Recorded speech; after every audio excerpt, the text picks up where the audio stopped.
अगर किसी की रिलेशनशिप बिल्कुल बढ़िया चल रही है और उसके बाद ना अचानक से ट्रस्ट इश्यूज, चीटिंग, ये सब चीज आने लगे, तो वो बंदा ये बोल सकता है कि मेरे प्लेनेट में गड़बड़ है। मतलब ऐसा हो सकता है कि प्लेनेट की वजह से कुछ हो और फिर बाद में ब्लेम प्लेनेट्स को। कुलभूषण, सब कुछ प्लैनेट्स की वजह से होता है। अच्छा, it's not a blame. Okay, it's not a blame literally. It's like that कि अगर आपकी लाइफ में कुछ भी लिखा है, अगर आपके 3-4 रिलेशनशिप लिखे हैं, तो कहीं ना कहीं वो जरूर होते हैं। चाहे आपकी शादी हुई है या नहीं हुई है, डजेंट मैटर। सब कुछ प्लैनेट्स हैं, इसमें ये कोई ब्लेम नहीं है। इसमें ये हो सकता है कि कई बार क्या होता है, जैसे मैं बताती हूँ कि आप कि किसी बॉय का ऐसा टाइम आ रहा है जिसमें हम देखते हैं कि वाइफ आई है हमारे पास, अपने हस्बैंड का दिखा रही है, और हमें लगता है यार इनका ना कहीं फीमेल से कनेक्शन होगा। पर होता क्या है कि उनका डिपार्टमेंट चेंज होता है और ऑफिशियली उनके सारे कलीग और सारे जूनियर्स फीमेल होते हैं। अच्छा, तो वो फीमेल्स जो हैं वो उनके साथ ही डील करते हैं, तो वो फीमेल एनर्जीज हो जाती हैं। बट ऐसा नहीं है। अगर किसी के रिलेशनशिप दिख रहा है, चाहे आपका चीटिंग दिख रहा है, चाहे ट्रस्ट इश्यूज दिख रहा है, वो भी सब कुछ एस्ट्रोलॉजी में होता ही है कि वो होगा ही होगा। कई बार क्या होता है कि आप चलते चलते किसी से इमोशनली कनेक्ट हो जाते हो, जबकि आपका एक पार्टनर होता है, वो पार्टनर आपको टाइम नहीं दे रहा, रिस्पेक्ट नहीं दे रहा, आप कहीं कनेक्ट हो गए। आजकल पब्लिकली आप कितने लोगों से मिलते हो, तो कनेक्शंस बहुत इजीली हो जाते हैं। अब वो कितने देर तक जाएंगे, कितने उसमें चीजें होंगी डेप्थ में, वो आप लोगों के बिहेवियर पे डिपेंड करता है। तो मुझे लगता है कि आजकल के यंगस्टर्स को बी प्रिपेयर फॉर दैट कि अगर आप कहीं 100% नहीं दे रहे हो, तो आजकल सबके पास ऑप्शंस भी हैं और सबकी प्लैनेटरी पोजीशंस भी ऐसी हैं। तो बी अवेयर ऑफ दैट। और ये वार्निंग है सबके लिए कि अपने रिलेशनशिप में रिस्पेक्ट कभी मत भूलो, सपोर्ट कभी मत भूलो, बाद में मत कहना किसी ने चीटिंग करी। करेक्ट। आपने कभी एडवाइस करा है कि भाई तुम ब्रेकअप कर लो टैरो की वजह से या एस्ट्रोलॉजिकली? टैरो से भी पता ऐसा बोल सकते हैं? देखो, tarot is the energy only कि आपको कार्ड्स दिखाते हैं उस टाइम की सिचुएशन के लिए। आपको बिल्कुल पता लगता है कि ये अब कार्ड्स एक बार शफल करने के बाद अच्छे नहीं आ रहे, पूछा जाता है ये इंसान हमारे लिए कैसा रहेगा, तो बिल्कुल बोलेंगे भाई देखो अभी तो ठीक नहीं लग रहा, करंट एनर्जीज तो अच्छी नहीं आ रही हैं, तुम कह रहे हो मेरे पास नहीं आ रही हैं। सेम चीज एस्ट्रोलॉजी में है, सेम चीज न्यूमरोलॉजी में है। न्यूमरोलॉजी में भी लोशो ग्रिड से भी देखा जाता है, सब चीजों से देखा जाता है। एस्ट्रोलॉजी में तो क्लियर पिक्चर है कि अगर मान लो वो ये कह रहे हैं कि मेरा पार्टनर तो इतना अच्छा है, हम देख रहे हैं कि ऐसा नहीं है, तो हम बिल्कुल बोलते हैं कि देख लो एक बार, ऐसे आजमा लो। इवन उसको मैसेज क्या करना है वो भी हम बताते हैं कई बार तो। अच्छा। कि ये वाला मैसेज करो, किस तरीके से बात करो, ताकि उसकी सारी चीजें आ जाए। कोई कमिटमेंट नहीं दे रहा, अगर मान लो आपका पार्टनर कोई भी हो, फीमेल मेल, कमिटमेंट नहीं दे रहा, ठीक है, आजकल तो सिचुएशनशिप चल रही है रिलेशनशिप की जगह, तो उसमें क्या है कि और भी कई सारी चल रही हैं। वैसे तो मैंने देखी उस दिन रील, मुझे नाम नहीं पता, कि वो टेम्परेरी भी चल रहे हैं, सीजनल भी चल रहे हैं, वो अलग बात है। पर अगर फॉर एग्जाम्पल कि आपका पार्टनर है और आपको कमिटमेंट नहीं दे रहा है, तो अगर आप कह रहे हो क्योंकि आप कनेक्टेड हो, आप उस होप में रह रहे हो कि मुझे कमिटमेंट मिलेगी, और अपनी सारी एनर्जी, सारा इमोशन, सब कुछ उसमें लगा रहे हो, जबकि मुझे दिख रहा है वो नहीं देगा कमिटमेंट या नहीं देगी कमिटमेंट, तो मैं उसको यही गाइड करूंगी कि इस तरीके से be clear for that, just get clarification.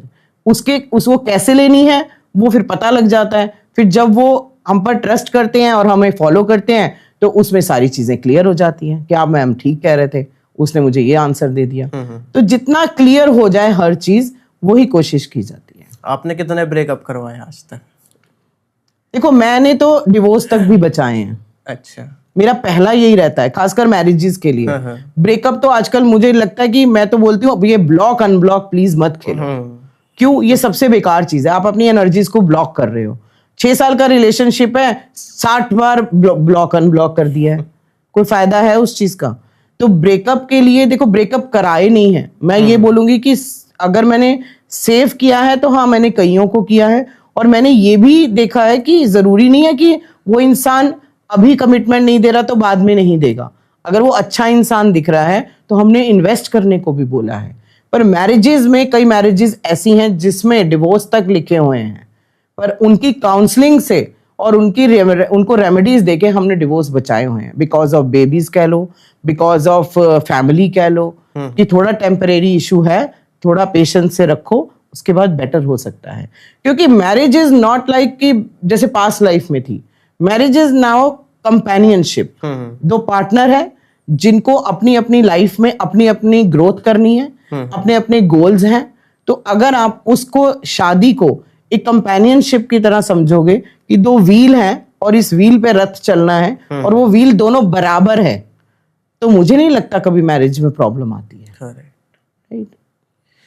कोई ऐसा मंत्र या फिर कोई टिप देना चाहोगे जिनका दिल टूटा है, हार्ट ब्रेक वाले लोग हैं या फिर मूव ऑन नहीं कर पा रहे, कोई टिप्स, कोई या फिर एस्ट्रोलॉजिकली, न्यूमरोलॉजिकली कोई ऐसी टिप्स? या फिर देखो, सबसे पहले तो ना आजकल के टाइम में आपको अपनी एनर्जीज को चैनलाइज करने के लिए अपनी हेल्थ पे, चाहे वो मेंटल है, फिजिकल है, उस पर सबसे पहले ध्यान देना चाहिए। जैसे कहते थे ना, दूसरों की जय से पहले खुद को जय करो। तो फर्स्ट आप खुश हो, आपका दिमाग सही है, आप मेंटल स्ट्रेस में नहीं हो, तो ही आप किसी चीज को आगे बढ़ पाओगे।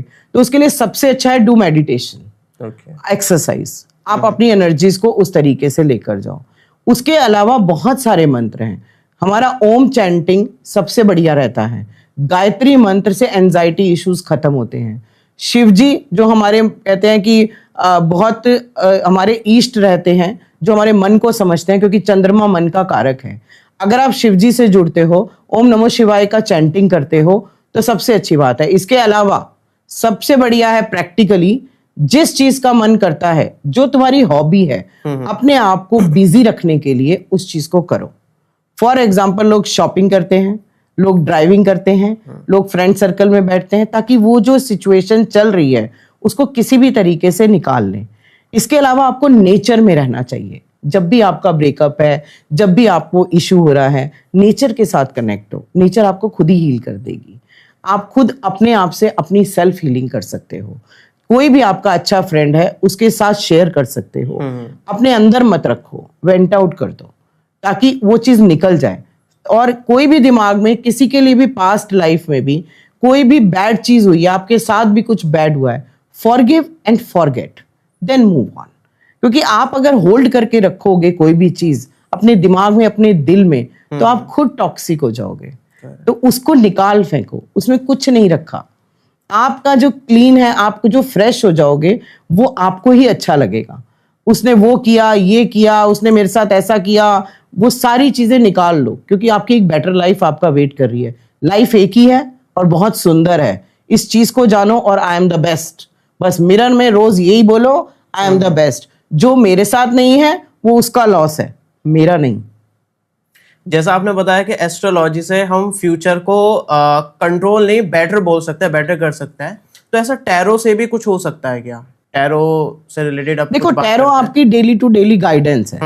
जैसे हम शफल करते हैं, एनर्जीज उसमें हमारी कनेक्ट होती हैं, तो टैरो लोगों को ज्यादा डेली यूजेस में बहुत कनेक्ट होता है और बिल्कुल दे सकते हैं। गाइडेंस देखो किसी भी अकल्ट से है, और अगर वो बेटर तरीके से की जा रही है तो आपको बहुत स्ट्रेंथ मिलती है। जैसे टैरो में एकदम से आपकी फीलिंग्स आ जाती हैं, आपकी एनर्जीज पता लग जाती हैं, तो उस टाइम पे वो कनेक्ट करते हैं, क्लाइंट कनेक्ट करते हैं, पेशेंस रखते हैं। एक बार एनर्जी आज ये आ रही है, आप 1 मंथ बाद रेमेडीज करने के बाद देखोगे एनर्जी अच्छी आती है, तो उससे भी गाइडेंस मिलती है। आप 2 महीने 6 महीने बाद देखोगे आपकी लाइफ में फिर कोई नया आया है, बिल्कुल टैरो बताते हैं ये कैसा है आपके लिए। और डेट ऑफ बर्थ और टैरो से कनेक्टेड ही होते हैं। जब भी हम किसी का, अगर आज मैंने तुम्हारा टैरो करना है, तो कुलभूषण का डेट ऑफ बर्थ मुझे पता होना चाहिए, क्योंकि कुलभूषण नाम के तो बहुत लोग हैं, पर कुलभूषण नाम से इस वाली डेट ऑफ बर्थ पे, इस लोकेशन पे एक ही होगा ना। तो उससे हमारी हम एनर्जीज को कनेक्ट करते हैं, तो कार्ड्स बिल्कुल एक्यूरेट निकलते हैं। तो अगर पहली बार शफल करा, मजा नहीं आया, कि इसमें जो हमें चाहिए था, एक्सपेक्टेड वो नहीं है, तो उसको दोबारा शफल करते, ऐसा कर सकते हैं? देखो, बिल्कुल करते हैं। क्या होता है, कई बार जैसे मैं अब तुमसे इतना देर से बात कर रही हूँ, अब वही एनर्जी मेरे साथ कनेक्ट हो चुकी है। इसी तरीके से मान लो पहले कोई आता है, वो अपनी सारी प्रॉब्लम्स बताता है, तो वो कनेक्ट हो गया। अब क्या होता है, वो एनर्जी कनेक्ट हो गई, हमने शफल किया। कई बार क्योंकि सिर्फ ये टूल्स ही नहीं है हमारे पास कि हॉरोस्कोप है, न्यूमरोस्कोप है या टैरो है, हमारी एनर्जीज हमको ये फील कराती हैं कि अभी ये दोबारा जरूरत है। इसलिए नहीं कि अच्छे निकालने हैं, नो नो नो नो, इसलिए कि हमने वो कनेक्ट नहीं हो रहा, वो क्योंकि तुम्हारी एनर्जीज और मेरी एनर्जीज अभी तुम्हारा सुन रही थी, उसके कारण ये कार्ड्स निकलते हैं। तो एक बार और शफल करके निकालते हैं, एक बार और शफल करते हैं, मतलब 2-3 बार कर सकते हैं और अलग अलग कार्ड्स निकालते हैं। तो जब एक ही कार्ड्स बार बार निकलते हैं तो उसका मतलब ये होता है कि दिस इज प्रिडिक्शन। अंदर से मतलब फील आ जाती है कि दोबारा बिल्कुल शफल आ करना जाती है, पड़ेगा। बिल्कुल आ जाती है।